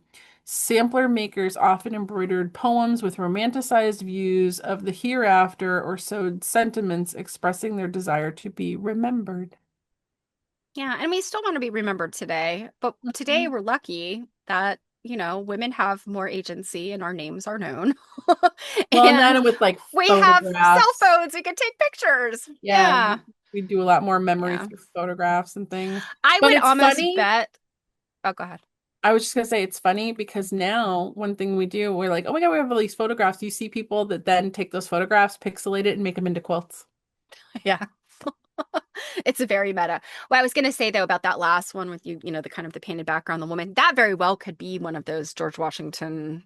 Oh, Um, yeah. This one is a 1794, which I don't know about you. I don't often see a whole lot of samplers unless it's in a museum in the 1700s. Right. I Yeah. see 1800s, and the earlier in the 1800s, the more rare it is. I feel like you see a lot in the second half of the 1800s, but the first Mhm. half of the 1800s is more rare. And this one is a Jane Hoops. So maybe the other one was her sister or some other kind of family member. Mhm. Does this one also has names? Eliza. Is this Albina, yeah, is that Albina? Let's see. So David. 14 years old. So she's, middle-aged Yeah. at this point when it comes to sampler creation. She's edging on into spinster world. Yeah, like, um maybe she was a late sampler bloomer. This one was cool because it's like in progress, and I don't think I've ever Oh seen yeah. I one don't of think I these. got a picture of this. Yeah, this is interesting. Yeah, this hoop is interesting too because this the in making stuff today, this kind of a hoop situation, not exactly, but you see it with people that do needlepoint. Hmm. Yeah, and I think well, I guess it probably depends on like kind of what level of skill you're working at. Um, I think people that do like very, very fine, detailed work tend to use this type of frame. This type of frame is often easier to clamp, to a table stand or a floor stand.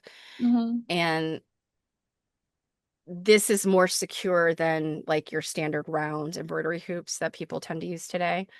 Um, I would say that the embroidery hoop is much more common Hmm. today, but again, like people that do this kind of work very seriously, I'm not disparaging people that use embroidery hoops, please, but this is not going to stretch things out a whack the way a embroidery hoop does. This keeps it taut. You don't have to keep, Moving tightening things it up. around.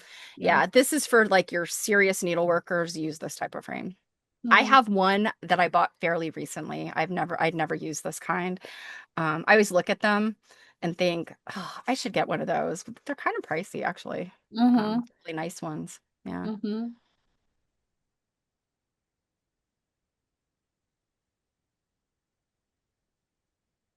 Oh, another unfinished. I like this. Unfinished projects are not new. Right? Yeah, and this is unfinished 1803.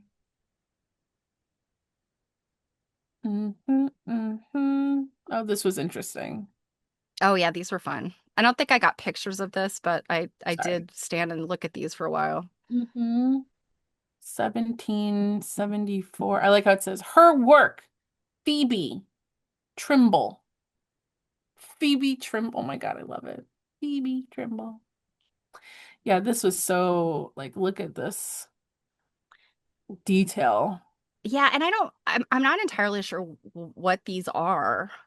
Um, I mean it seems like it's some kind of cut work, and then I don't know is that if that's needle lace.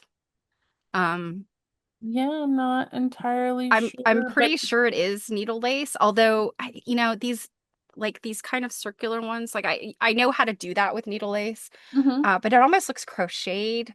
But then like hmm crochet, I don't think was like a necessarily a type of needlework that they would have been doing in 1774 here in the US.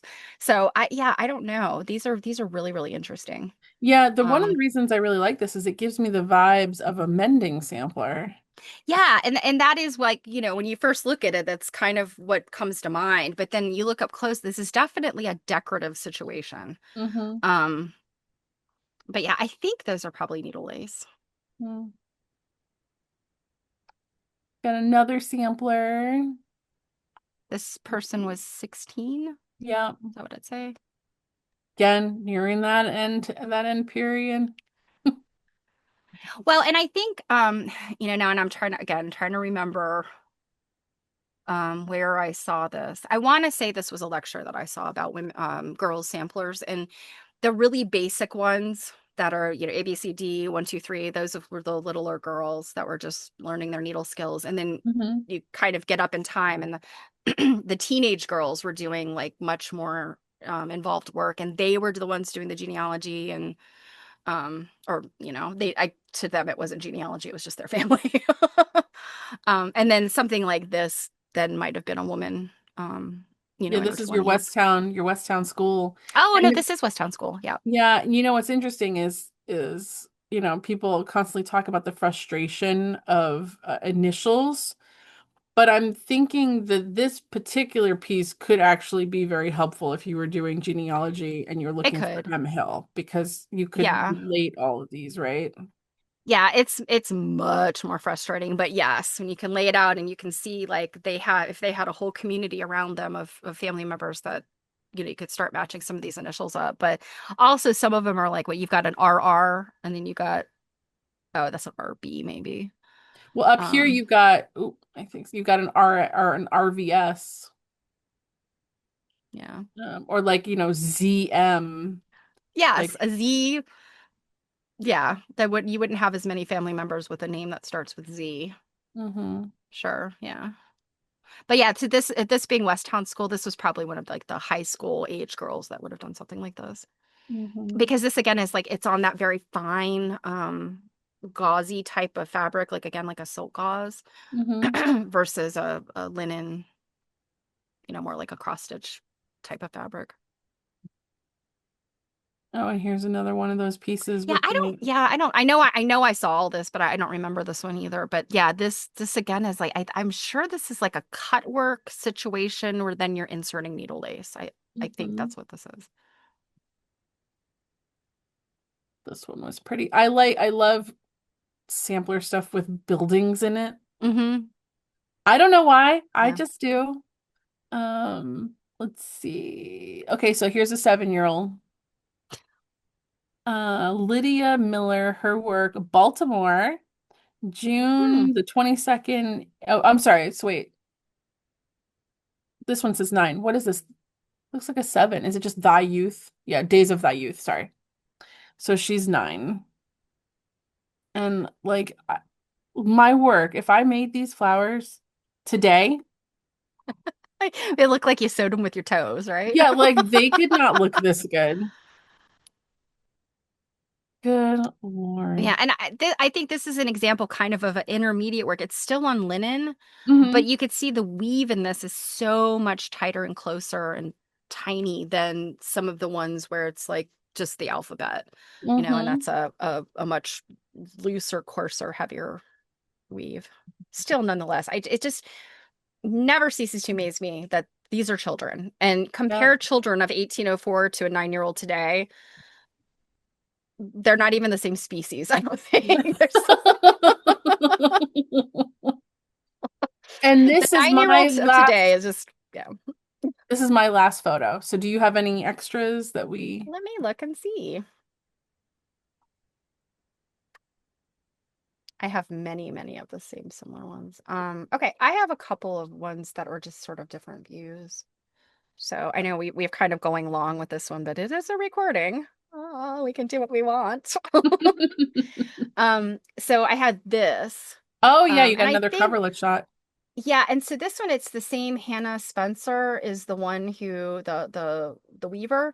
And I think Mhm. what's really interesting, the reason I took this one is because on the front side, everything is in, readable. The back side, because of the way that the jacquard, I think that's the correct term for this. That might not be the right term. I'm not a weaver, y'all. Don't come for me. But it's backwards because Mhm. it's the back side of the weave, and that's so cool to me that Mhm. it's giving you some idea of like these are probably identical coverlets, and Mhm. this is what the back looks like, and this is what the front looks like. I really like the motifs that she chose. Yeah, this one's really cool because they're quilty looking, right? Yeah, and then like those like big stalks with like flowers on the end. It's Mm-hmm. very, it almost looks Yeah, I like, like I this. almost would have thought it would have been kind of like, I don't know, corn or something, but then with those Mm-hmm. flowers, it's Mm-hmm. very interesting. Yeah.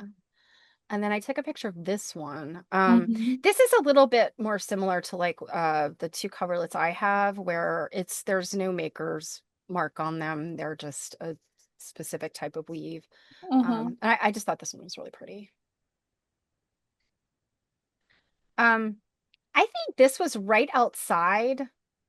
So I thought this was kind of cool to talk about preservation. Um, and they said that part of their mission is to preserve artifacts for multiple generations. And we accept the responsibility of housing and exhibiting artifacts in a climate controlled environment. We use acid free boxes, folders, and other chemically inactive enclosures. And so then they talk about repair, and I thought that was interesting. Hmm. Kind of a cool little statement. I Oh, don't think you you, got a bunch of the chatteling I clips. forgot about this one. Yeah. So this was, Can you I flip the think, photo around? oh, yeah, actually, it is upside down as well. Yeah. So this was, I think, my computer's been doing this today for some reason. I think it's because you're clicking on it after. So this was, I think, the backside or maybe one of the cases underneath the pinballs. Hmm. And then so these are just the little clips that then would have things hanging from them. So Hmm. this is like the main clip that goes on your like your waistband or Hmm. wherever on your person, and then they would have little chains with things, scissors and pinballs and stuff like that. These I just couldn't stop looking at them because they've got names engraved in them. They've got all kinds of stuff. Believe it or not, I don't have like any of those in my collection. So, and this is that project. I don't Oh, I think didn't you get got that. this. I loved this one because Stop clicking on stuff. I'm not clicking it. It's doing that. It's my computer. I like this one because it's these birds, the Hmm. rooster, and then this looks like a I don't know songbird or something, and then these little cool butterfly moth things. Is Oh, that this one said, let's Emma? see. Emma, go back down. It's Emma Larkin. Oh, she's cute. Yeah, this says samplers are an opportunity to practice techniques before committing to a larger project. In this case, in marking, darning, and lace samplers. At the bottom of her sampler, Sarah Mellon tried her hand at flame stitch or Bargello needlepoint, a counted pattern that uses long and short, up and down satin stitches to create a geometric design. This pattern was commonly used on pocketbooks and wallets in the mid 1700s. So there you Around go, one, men and yeah, women, pocketbooks and yep. wallets.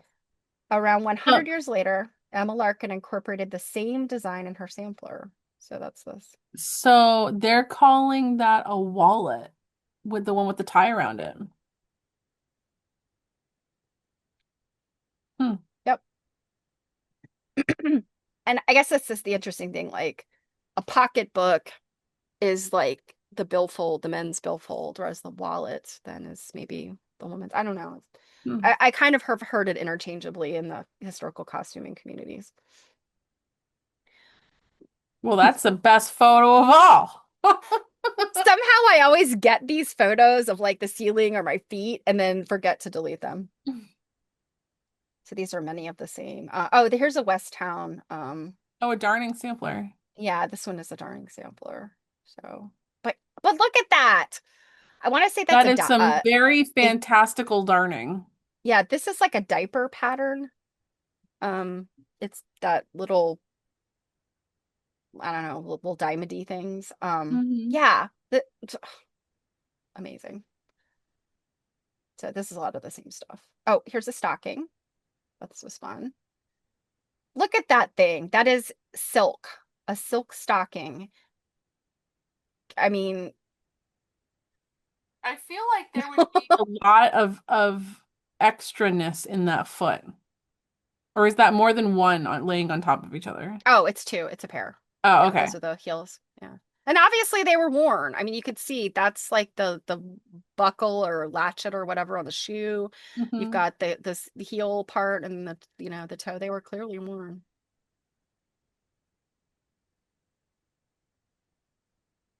Up, and I think that's it on mine. There was one more group of pictures here. Sorry, you guys, I'm gonna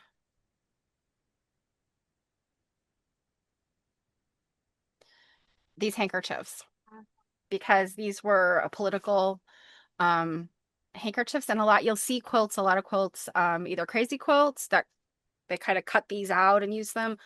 Also the centennial ones from 1876, that was like a major souvenir from like the Pennsylvania, the Expo in Philadelphia.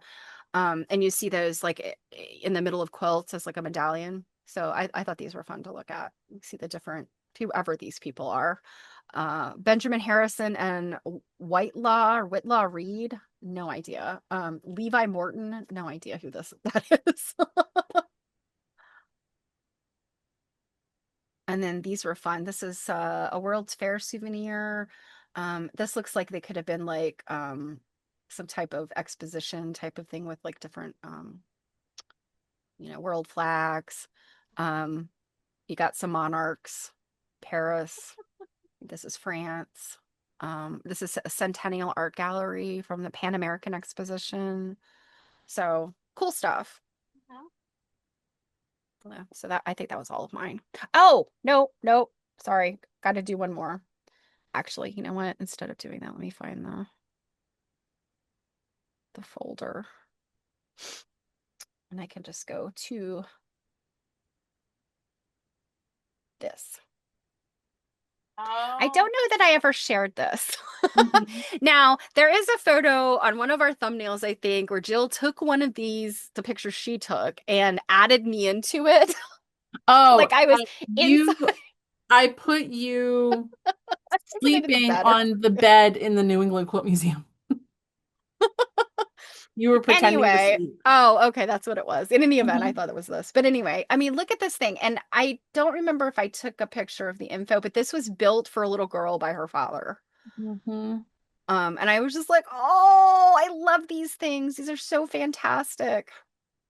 Unfortunately, the lighting was really hard to take pictures of this, but you can Hmm. see it's like a little parlor, a little drawing room, a little kitchen, and a little bedroom. Oh, there you go. Yeah, I guess the little man in there. And I mean, look at these little like needlepoint and stuff on all of these little things. This looks like a little slab of marble. I mean, it's crazy how fine the furnishings of these little rooms are. I mean, look at these tiny little furniture and, this is all needlepoint. Um, I mean, I guess these some of And we know how much you like tiny things. yes, I do love the tiny. Um, I mean, it's of course that you could see me better in the picture than you can see the Now actual that thing. hand is not looking tiny taking that picture. Ah. Um, but look at the little tiny dishes and things. I mean, and some of these things I kind of wonder, did the little girl maybe do some of the needlework herself? But there's a lot in Mhm. here. So I don't know, what was purchased. And, I have a couple of books on the dolls' houses that appear in the V&A and in the Rijksmuseum Mhm.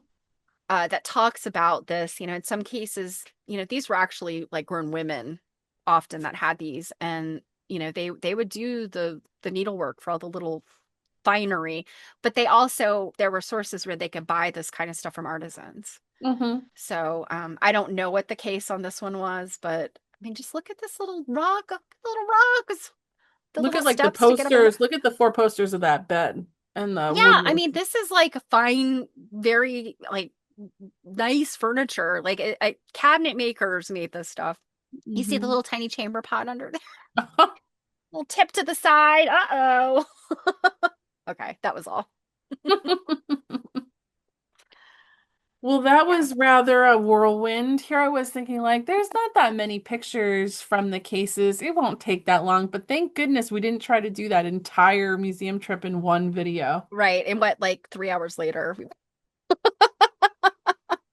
Yeah, that was like, but hey, I mean, if it takes people more than one viewing experience to see it all, at least it's here. Yeah. Well, with that said, I think Yeah. we've got a nice juicy one in the bag for people to look at. Yeah, and I mean from here, I mean considering that the next time you'll see us once you see this video is our next Stitch and Glitch, which let's see when you're seeing this, it will be on the 28th. So until Yep. then, keep all your discussions about food. Save it for the Stitch and Glitch Save because them for that's when we Stitch and talk Glitch. about food. All right. All Thanks right. everybody. Bye.